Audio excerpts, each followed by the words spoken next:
Hi, I'm here at the Getty Villa in Malibu, California, at the opening of their Egyptian Book of the Dead exhibit.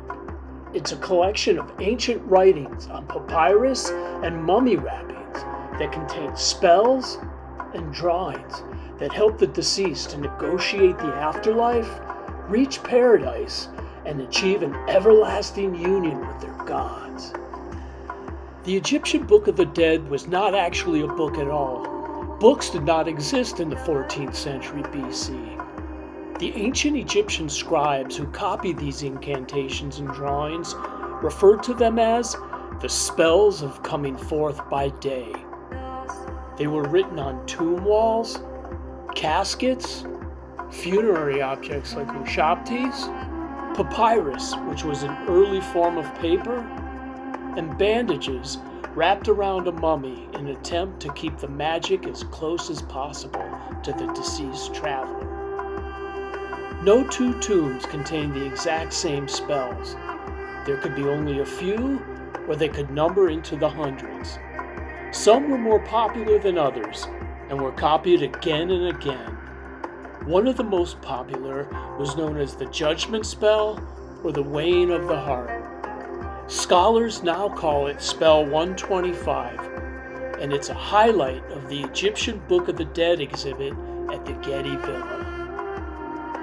The path through the afterlife laid out in the Egyptian Book of the Dead was a difficult journey that required one to pass through a series of gates guarded by supernatural creatures who, once you passed through, would become your aid. If you look below the second gate, you can locate the name of the traveler, Cyrus.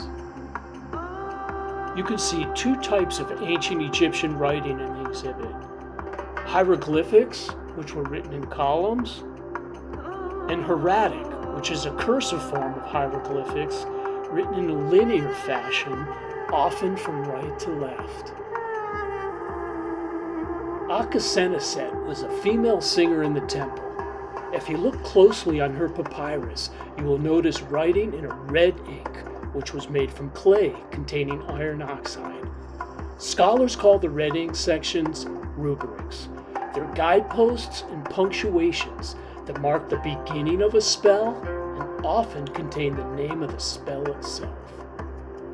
The tar-like stains that you see on the mummy wrappings were made from resin, plant oil, and animal fat. They were used to seal the linen spells around the deceased in an effort to preserve the body and ensure the soul's survival. The oldest item in the exhibit is the Papyrus of Webbenesere. The right side contains 14 hills inscribed with the names of divine guardians who are meant to help Webbenesere safely navigate her way through the terrain into the afterlife. As an additional bonus to the exhibit, there's an actual mummy that you can see in an adjacent gallery.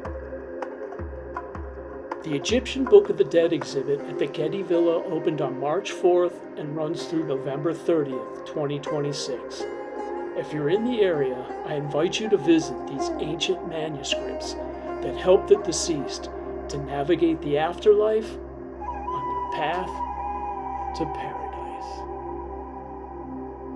I'd like to thank Sarah Cole, curator of the Egyptian Book of the Dead exhibit at the Getty Villa, and Foy Scalf, head of research archives at the Oriental Institute.